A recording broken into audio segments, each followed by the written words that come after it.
नमस्कार दोस्तों, आप लोगों के बीच एक बार फिर आ गए हैं एक केस पर डिस्कस करने। जैसा कि आज केस के बारे में बात करने जा रहे हैं रिपीट ब्रीडिंग पे। रिपीट ब्रीडिंग एक बहुत बड़ी समस्या है जो गाय, बाछी और पाड़ी और भैंसों में देखा जाता है कि बराबर मवेशी फेल कर रही है, कंसीव नहीं कर पा रही है।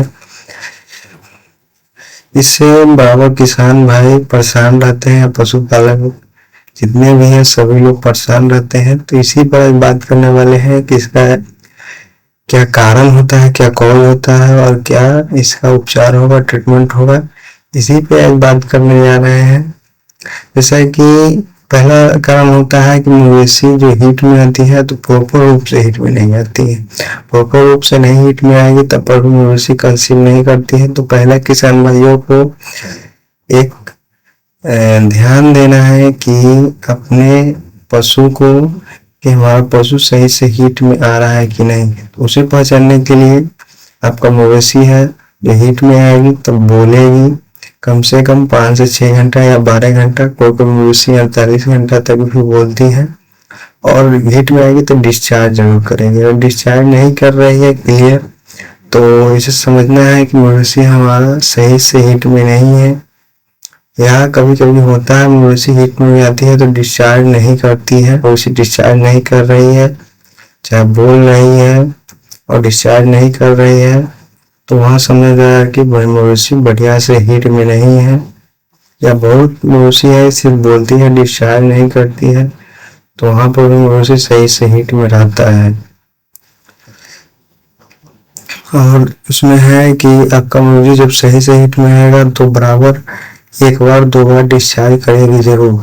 और डिस्चार्ज एकदम सफेद होना चाहिए, पानी के जैसा, जैसे पानी साफ होता है उस टाइप का एकदम सफेद डिस्चार्ज होना चाहिए, तभी मवेशी कंसीव करेगी, अन्यथा मवेशी कंसीव नहीं करेगी।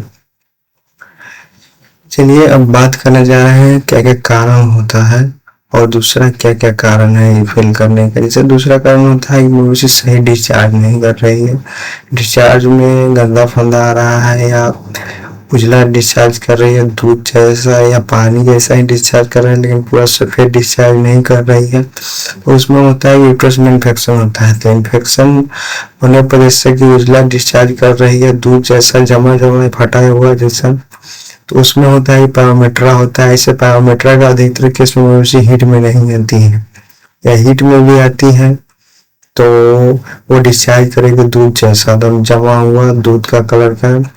जैसे बहुत पशुपालक समझते हैं कि हमारा मवेशी गाभिन होने पर जो पीला डिस्चार्ज करता है वैसा भी डिस्चार्ज करेगा पायोमेट्रा में।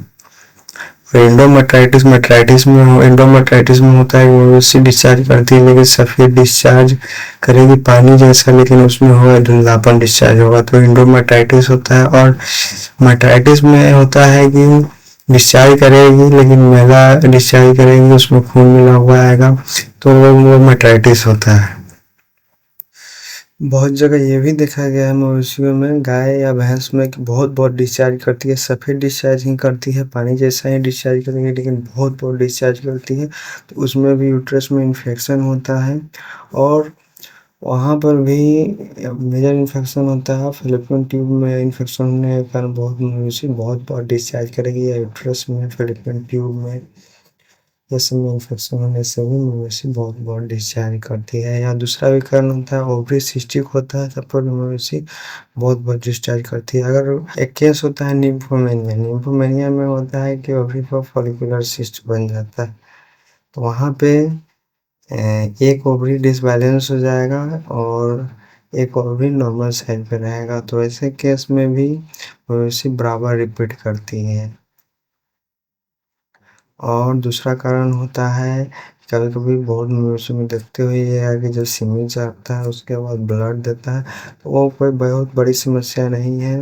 वो मवेशी जब हीट में आकर ठंडाती, जब एस्ट्रोजन हार्मोन का लेवल जब डाउन होता है बॉडी में, तो वही यूट्रस के जो इंटरनल वॉल होता है उससे ब्लड स्राव होता है, जिस कारण होता है कि यूट्रस से मवेशी को सीमेन चढ़ने के 24 घंटा बाद या 12 घंटा बाद इंसेमिनेशन के बाद मवेशी ब्लड गिराती है।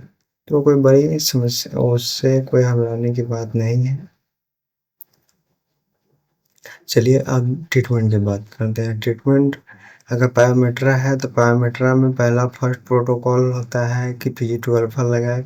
कोई भी Pg2 अल्फा 2 ml लगाए, प्रेगमा हो गया, विटमेट हो गया या लिटरलाइज हो गया, 2 ml लगाए और 2 ml लगाने के 2 दिन बाद से फिर वहाँ सेफ्टी बोर्ड सोडियम 3 दिन से 5 दिन अकॉर्डिंग टू केस लगाए और साथ में 3 दिन लगाने के बाद चौथे दिन या 5वें दिन और 5 दिन लगा दें। 5 दिन के बाद एक बार उसमें मैट्रिसेप लगा दें। और अगर दूसरा उपाय होता है कि सेफ्टी बोर्ड सोडियम 1 ग्राम लगाइए और साथ में यूट्रस में कोई भी यूट्राइन जो यूट्राइन मेडिसिन आता है आयु, वो डालें बढ़िया कंपनी का। निक्सन आयु हो गया या अदर कोई भी आयु कर सकते हैं। तो एक 3 दिन से 5 दिन उसमें डाल सकते हैं। इससे होगा कि पायोमेट्रा पूरी तरह से क्लियर हो जाएगा और साथ में मिनरल मिक्सचर, फास्फोरस ये सब चलवाएं। और दूसरा होता है मेट्राइटिस। मेट्राइटिस में होता है कि वहाँ पे मैला डिस्चार्ज करेगी, दूध जैसा मैला डिस्चार्ज करेगी और उसमें खून मिला होगा। तो वहाँ पोविडीन आयोडीन का 3% सोल्यूशन बना के यूट्रस में छोड़ दें। 3 दिन से 5 दिन, एक दिन बीच करके डालें। और इंडोमेट्राइटिस में भी सेम यही प्रोटोकॉल अपनाएं और इससे होगा कि आपका मवेशी का जो डिस्चार्ज है वो सही हो जाएगी पूरी तरह से पानी जैसे डिस्चार्ज करने लगेगी और कंसीव भी कर जाएगी। और तीसरा केस होता है निम्फोमेनिया। निम्फोमेनिया में होता है कि एक ओवरी डिसबैलेंस हो जाता है, एक ओवरी पर सिस्ट हो जाता है, फॉलिकुलर सिस्ट होता है। फॉलिकुलर सिस्ट आपको 10 mm से ऊपर, 20 mm से 21 mm, 25 mm तक होता है, वो फॉलिकुलर सिस्ट होता है।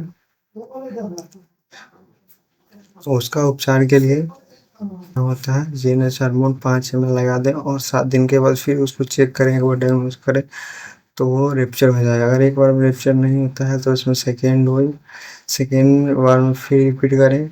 जीएनएच हार्मोन का कोई भी इंजेक्शन हो गया, गैनारिच हो गया, रिसेप्टाल हो गया या कोई भी अदर कंपनी का, जो भी ब्रांडेड कंपनी का है उसमें यूज करें। इससे होगा कि जो निम्फोमेनिया है कि सॉर्ट आउट हो जाएगा और वो सीमेन आसानी से कंसीव कर जाएंगे। अगर इसके बाद भी फॉलिकुलर सिस्ट अगर रेप्चर नहीं होती है तो उसमें दूसरा उपाय आता है कि उसको मसाज करके देखिए। अगर मसाज करने पर भी वो रेप्चर हो जाती है। और तीसरा केस होता है वो मवेशी, कोई मवेशी बहुत बहुत वाइट ही डिस्चार्ज करेगी, पानी जैसा, लेकिन बहुत बहुत डिस्चार्ज करती है। वहाँ सेप्टिक पोस्ट सोडियम 5 दिन, 3 दिन से 5 दिन लगा दे, वहाँ वो सॉर्ट आउट हो जाएगा।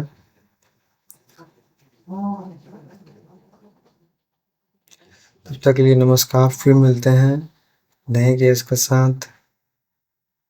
जय हिंद, जय भारत।